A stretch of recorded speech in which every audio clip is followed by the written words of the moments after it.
Joining me now from The Athletic, Eric Duhatschek. Thank you so much for joining me. I appreciate it. Yeah, my pleasure, Carolyn. Well, let's go around the league a little bit and hit on some of the bigger storylines heading into this season. I honestly can't believe it's already here. I don't know how you feel about it, but it feels like we were just in the playoffs such a short time ago, and now all of a sudden we're back again. It's kind of remarkable.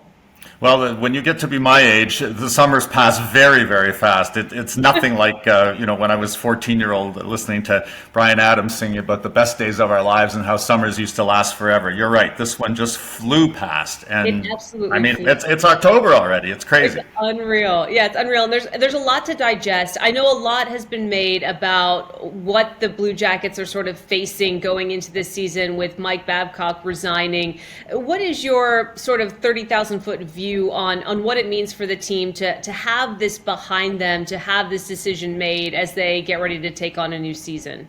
Well, no, it's a great question and I think the timing of it will work to the benefit of the Blue Jackets because they were going to have a new voice in the dressing room anyway. For the longest time, it looked like it would be Mike Babcock. Now it's Pascal Vincent. The players know him. I honestly think that the adjustment to Vincent is going to be faster than it would be to Mike. I mean, Mike has a unique way of communicating with players, and I think there would have been a fairly steep learning curve for that group to adjust to the way he coaches. And now they have a familiar voice there, and it happened before training camp started. So they're going to play the same style of hockey that they were going to. If this had happened 2 weeks into training camp, if this had happened 3 weeks into the season, it would have set the team back significantly. I don't think it sets them back at all. If anything, at the very least, it's a net wash, and I think it's going to be a net gain. I mean, I don't know Pascal Vincent personally, but the people I do know in the industry really like and admire him and believe that he is one of about a half a dozen coaches that have patiently waited their turn to get a chance at the NHL level, and he will do very well now that he's got that opportunity. You know, Eric, I was trying to gauge in the postseason how much it actually means to be a player's coach, because you had some head coaches that really just lost the voice seemingly of the locker room, particularly towards the end of the postseason. I mean, how much weight does that carry in the NHL to have a coach that is maybe not only familiar with the players, but also is able to truly connect with them in a way that, we haven't seen from some other coaches in the league? Well, for sure, coaching has evolved in the National Hockey League since I started, which was 1980. In those days, there was a real my way or the highway approach, and if players didn't like it, too bad. I mean, it was a 21-team league. There weren't nearly as many jobs as there are right now. The team had all the control. So it's shifted a lot in the salary cap era. Teams go to their star players and they get feedback from them. What's working? What isn't working? So it used to be more of an autocracy. It's more of a democracy right now. But having said that, I don't think you can be a pushover as a coach too. So it's a really tricky, fine line to walk. You have to be firm but fair. There's a new coach here in Calgary, the city where I'm based, Ryan Huska, and when he was introduced to replace Daryl Sutter, who was a more old school traditional type of coach, he made that point. He said, you can be a player's coach, but there are times when you're going to have a point of view that gets across. Not everyone on the team is going to subscribe to that point of view, and you just simply have to deal with it because I'm the boss. So I think that the modern generation of coaches understand that. They have to have control. They're the boss, but they also have to have input from players. They have to be aware that everybody is a little different. Everybody's a little independent business of their own. They all have their own issues off the ice. And the best coaches right now are the ones that are cognizant of all of those things. So it's part technical guy, part psychologist. It's a complicated position right now. And the people that do it well make it look easy. And you know as well as I do that anyone that makes it look easy, a lot goes into making things look easy. Yeah, it really is, and it's what have you done for me lately? And the margin of time to develop players and coach players just seems to shrink with each passing year. And I wonder, just kind of lastly on this point, across the sports landscape, we've seen a little bit of an evolution in terms of player autonomy or player empowerment. And I don't know if that's players having their own particular platforms for branding or deciding that they really do make this thing go a little bit more than maybe they did in the past, where the coaches kind of had had full control of some of these professional leagues. What evolution have you noticed in terms of the NHL and players? Have you seen that shift as well, where players are demanding trades in a different way or feel like they have more value than they had in the past? That's a hard question to answer because I don't think there is a one-size-fits-all answer to that. Like, I still see a lot of players entering the game today that have the same traditional values that they had 40 years ago, that are prepared to put the team first, that go into it saying, okay, I am part of this living group of 20 players, counting goaltenders, and I have a role in the team, and I'm going to be as good as I can in that role to help for the greater good. But I also see a little bit more of the other, the players that are so engaged in social media, that are worried about their point production, that they're worried about their brand, they're worried about their profile, how they're perceived. They like hanging out with musicians and celebrities. And so there's 725 to 750 players in the National Hockey League at any given time. And so to characterize that group, I think it's just all over the map. I think that there's players that have a foot in the I'm buying in on whatever the coach is selling, and there's another one, what's in it for me? And then somewhere between those two extremes, I would say that's where the vast majority of NHL players lie. It's interesting to consider, and I think you're right. It's certainly not one size fits all. When you look at the upcoming season, which is pretty much here, we're on the doorstep, what do you think is the most compelling storyline heading into this year? Well, so I'm based in Calgary, but a lot of people have incorrectly thought of me as a Toronto guy. I grew up in Toronto, but I haven't lived there since 1978. But I do think that the Toronto Maple Leafs are one of the biggest brands in the National Hockey League. People in Canada especially have been waiting to see if there will be a Stanley Cup champion from Canada. There hasn't been one since 1993. And I firmly believe that this could be the Leafs' year. I just think that when I analyze the Atlantic Division, which is the best in hockey, I see two really good teams, Boston and Tampa, not as good as they were before. I see three really interesting emerging teams, Buffalo, Ottawa, and Detroit, but they are one or two or three steps away from emerging as real Stanley Cup contenders.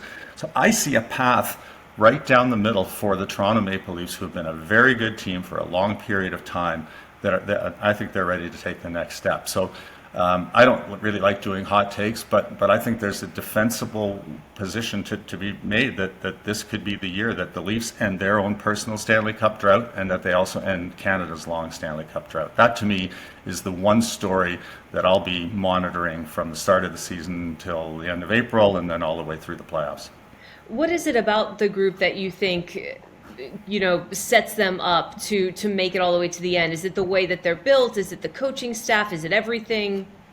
Yeah, well, I think in order to win, you need a lot of different things. You need talent. You need a coach that has the ear of the dressing room, that is a good technical coach. And I think that you have to learn from the hard lessons of losing in the past. There's very few teams that eventually win without having a few bruises along the way. So I think that the Leafs have those bruises, and I think in the offseason they addressed some of the issues that they needed. There's more pushback with some of the tenacity that they've added in terms of Tyler Bertuzzi, in terms of Max Domi. So I think that they went out and filled the specific gaps of what they needed. I mean, every team in the salary cap era has questions. Can Ilya Samsonov play goal at the same level he did last year? If he can't, then maybe you have a problem. Is that defense good enough as it is? Can John Klingberg bounce back and be a really good player, which he was not that long ago, or is he going to be the same defensive disaster he was last year? I think he can bounce back. I think in that system, with a coach using him in the right way and playing him the protected minutes, I think he'll give them what they need on the power play, and not detract too much from how he hurts you defensively. So I just think that the stars are all aligned. Having said that, injuries can happen, slumps can happen, players that that are getting on in their years. If the bottom starts to drop out on them, everything changes. I always said to my 8-year-old when he was 8 that there's a reason they play the games. There's a reason they play the games, and that's what you're referring to. We're starting in about 10 days' time, and then we'll see. My job as an analyst, as is yours, is to try and take all of the information that you have and try to come up with the best possible prediction. And that is one of the things that I see. I just see, as I say, a path through to the division crown. And then when the writer in me, or the person who cheers for storylines, would like nothing better than a Toronto-Pittsburgh Stanley Cup semifinal. Can you imagine how much fun that would be? It'd be absolutely incredible. I've gone to games, up above the border in Canada. It's easy to see the fever with which, the pride with which Canadian fans bring to those games. I mean, what would a Stanley Cup in Canada mean to fans who have been waiting for that for so long? Well, I think it would mean more in this specific market. I mean, fans in Canada are no different than fans in the United States. There's a percentage of people that like watching the sport, but their interest is rooted in the team in their community. But Toronto is to Canada what New York is to the United States, and it's the biggest market. In Canada, you either love the Leafs or you hate them, and so I think it would really galvanize the country if the Leafs were in the Stanley Cup Finals, say, because and I still have all my family still in Toronto. They're all still Leaf fans, so believe me, when I was running my theory by them this summer, it was one of those. I hope you're right, but because they've had so much heartache to deal with for so many years, they're not believing it until they see it. But I do think when the Rangers finally won that Stanley Cup after, what was it, 54-year drought, it was enormously important for the National Hockey League and for the community. I think a similar thing would happen if the Toronto Maple Leafs were to win this year. I don't know why my mind went to long-suffering Mets fans in New York who have been, I would say, cautiously pessimistic, perhaps. I don't know if that's a fair apples-to-apples comparison, but just not willing to believe it until it actually happens. Because we're kind of going regionally, I mean, where I live, I saw what New Jersey was able to do last season. The Islanders, to me, were very confusing because, attending a couple of those playoff games, you would think that they had the talent to be better than they were. I don't know if it was something didn't align from the coaching making its way down to the players. And then you have the Rangers, who really excite people around here when they're doing well. I mean, out of these tri-state teams, these groupings near where I live, what do you find particularly interesting, and which of these teams do you think has the best chance of making a very deep playoff push first? Well, I think the Rangers for sure. I mean, I liked their team last year, but I also think that maybe they overstepped their mandate a little bit. One thing that I found is that NHL general managers at the trade deadline, when they think they have a chance to win, sometimes, the expression they use, they go all in. And sometimes when you do go all in, you change the roles on the team, that suddenly somebody that's had a top 6 role is suddenly in a top 9 role right now because Patrick Kane is suddenly there and Vladimir Tarasenko is there. And the thing that you had going for you suddenly isn't there anymore. So I do think that on paper, I like their team. I like the potential development that you might see from Lafreniere and Capocacco. I think that they do have the best goaltender. I think the last couple of Stanley Cup finals have proven that you don't have to have the best goaltender to win. If you're a strong enough team, good goaltending is good enough.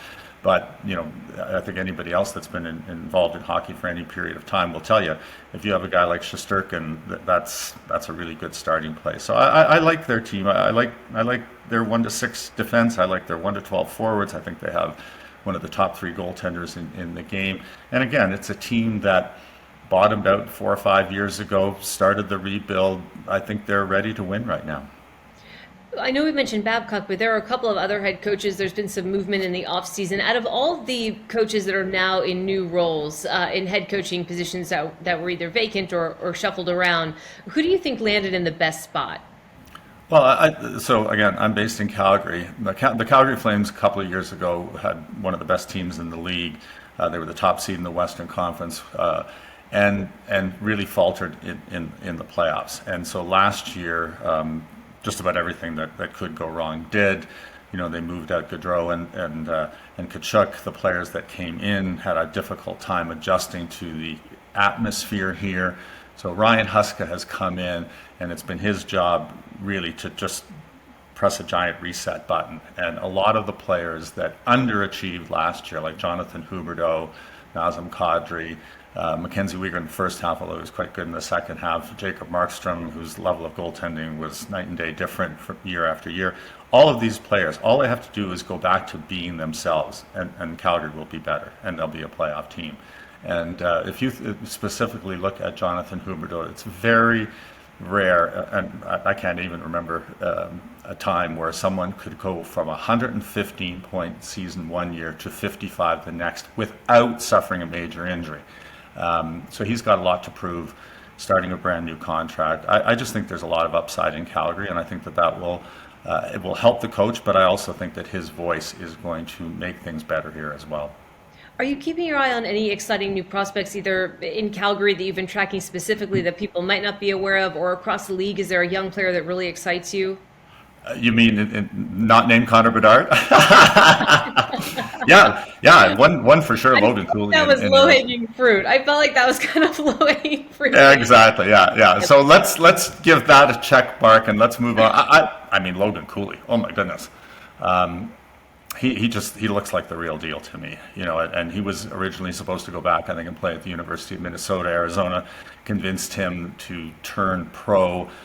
They have added some veteran players there. So that's a team that started last year after about 4 or 5 forwards. It fell off a cliff there. They weren't very good. Terrific coach in Andre Tourigny. Just got the most out of that group from the start of the season to the end of the season. This year, I think they're going to be better. And I think one of the reasons is that Cooley, I think within 24 months, is going to be a star in the National Hockey League. So I do think that we're distracted by Connor Bedard for really good reasons. I mean, terrific. But I think there are going to be other players that come into the league this year and make an impact, and I think Cooley will be one of them. If put it this way, they're in the same division, and it will be interesting to see. Like Chicago, Arizona, based on their records last year, it's like, who cares? Who's going to watch that? This year, you're going to want to watch that because these two are going to go head to head. They could potentially, if those two teams turn it around at the same time, they could have a tremendous rivalry for most of the arcs of their career. So he's somebody for sure that I'm paying attention to. Love the way he plays. It's such an exciting scenario to think about when you've got these young, talented players that just infuse new life and go toe-to-toe against one another. How would you describe or assess the ultimate health of the league overall? I mean, it's been a very strange couple of years, Eric, and now things are starting to normalize a little bit. And I know living in Canada, I'm sure there's a fervor there that is almost kind of like your birthright. But when you look around the league and cover the league, do you think that the NHL is in a healthy place right now? Yeah, actually it is. And one of the things, so the commissioner and I, we sometimes go back and forth on issues, and I don't, but I'm not a hot take guy, but if there's something amiss, I don't mind pointing it out, and we can sometimes have very spirited debates about that. And there was a period of time, when it looked as if, the defense reigned in the National Hockey League, and you looked at all the other sports and all the, the touchdowns being scored in football and the runs being scored in baseball, and then, and the National Hockey League was what Darryl Sutter used to call a 3-2 league. So that has changed. They have created a higher level of excitement overall for the game. A lot of it has to do with all of the young, talented players that have come into the game. So I found the NHL of 5 to 7 years ago practically unwatchable. I mean, this is what I do for a living. And if you can't watch it, then who is going to want to pay what you have to pay to see it? So I have seen incrementally over the last, let's say, 5 to 7 years, it's just a better product. It's just way more fun to watch. And it's because, the coaches have let go of the defensive reins a little bit. They're taking advantage of the fact that they've got all these talented players that are putting on a show. And so the highlight reel, sometimes a decade ago, you'd be hard pressed to find 1 or 2 things you want to put on a highlight reel, and now you find 5 to 7 routinely every night. So yes, I do think that the league is in a good place. I think the franchises, for the most part, have been stabilized. We'll see what happens with Arizona. If you look at the success of the 2 expansion teams in Seattle and Vegas, I've been around long enough to know that most expansion teams in the past have struggled. They've struggled on the ice. Once the honeymoon period is over, they've struggled at the box office. And, they created a better expansion scenario for these teams to be competitive right away. Then the teams themselves hired experienced, smart managers who've taken advantage of the system to become competitive. instantly. Vegas was in the Stanley Cup final right away. Seattle made the playoffs and they eliminated the Stanley Cup champions, the reigning Stanley Cup champions, in the first round last year. So a lot of the things that the league has tried to do lately, especially as it relates to the on the ice product, have worked. And so yes, if you're a fan of the game and the sport, it's way better than it was not that long ago. It's incredible to see the way that Las Vegas has embraced that franchise, ultimately and unfortunately probably tied to tragedy with the way of the timing of all of that unfortunate shooting. But it just seems like the fans there just wrapped their arms around the franchise, and it will pay dividends in what some people might consider the most unlikely of places. So it's interesting to pay attention to what those franchise teams have done. And then on the flip side of that, I know you mentioned Boston and Tampa as maybe being past the prime part of these windows that were open, but you've got a city in Boston that is quite the opposite, an original six town that is so passionate about the Bruins. How do you expect Boston to rebound or respond to what happened to them down the stretch last season? Well, I should clarify by saying I still think they're a good team. There's no question in my mind that a team that can win 65 games, even if you subtract Patrice Bergeron and David Krejci from the mix. Hockey's not like basketball, right? Basketball, if you have a core of 3 or 4 players, you can be a championship contender instantly. In hockey, even if you've got Connor McDavid and Leon Draisaitl, they're playing 24 minutes a night. So 36 minutes that they're on the bench, somebody else has to come in and perform. So different team concept there. And Boston, they're not as strong down the middle, and center ice is a significant contributor in hockey. That just goes without saying. But, Pavel Zacha will fill in there, and Charlie Coyle will fill in there, and they'll sort out the salary cap because, they've got all those overages that they're dealing with this year. So, but they can't win 65. Even if they return the same team, to expect a 65 win season would have been impossible. So I think that they're a 45 to 50 win team. I think that as the season goes along, if they find that they need help, there potentially could be reinforcements at the trade deadline. And then I think that everybody that had that successful regular season last year will be stung by it a little bit. And if they are a playoff team, they probably won't be favored as heavily as they were. And then, then they're one of 16 that has a shot. So they'll be a good competitive team. But you cannot overstate the importance of someone like Patrice Bergeron from a production point of view, from a defensive consciousness point of view, from a leadership point of view. He was just such a critical piece. I can't think of too many other times where if you take one single player out of the mix, it just leaves a hole on so many different fronts. Consistency was just so remarkable as well. I used to live in Boston. I remember covering him at that time, and to think that he was such a fixture there, it's almost unreal to think that he wouldn't be around just because of everything that he's given that franchise. Eric, before I let you go, I just want to ask you one more sort of big picture question. Which team do you feel like is the most improved from decisions made in the offseason, tinkering with the roster? Who do you think could really maybe surprise some people, or will be poised to have a bounce back season?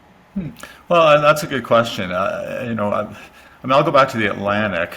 Buffalo missed the playoffs only by a couple of points, I think, or maybe it was just one. And they're a team that has been waiting so long just to make the playoffs. But I think the average hockey fan, simply thinks that last year was another year where Buffalo was outside the playoffs. And then you look, they've reinforced the defense a little bit in terms of bringing in Eric Johnson from Colorado. I thought that was a really important move. He's another one of those guys that I think can still play, but will be an important voice and influence in that dressing room. Rasmus Dahlin will be a year better. Owen Power will be a year better. They need Devin Levi to be excellent in goal. If they don't get the goaltending, then I don't see a playoff spot there. But of all those teams that have been sort of building, waiting for a breakthrough, they seem to me like the team that is poised to be that team that breaks through. Similar to, you referenced New Jersey last year. They were waiting. When will Hughes and Hischier become the players that they are? And then all of a sudden both take a quantum leap forward and the team improves 40 points year over year. So not sure that Buffalo is necessarily going to do that, but they don't need to. They were real close last year, and 5 to 7 points better this year. They'll be a playoff team, and then we'll see what happens. But Buffalo is the one team from the teams outside the playoff mix that have been kind of waiting for an opportunity. I think they're gonna get there now. Really appreciate the time. We will be paying attention to everything coming out of Calgary from the Athletic, and I think I might throw a couple of bucks on Toronto before the season begins. Thank you so much, Eric, for the time. I won't hold it against you, whatever happens, but I'm taking sage advice. I appreciate it. Thanks for All joining us. right, my pleasure.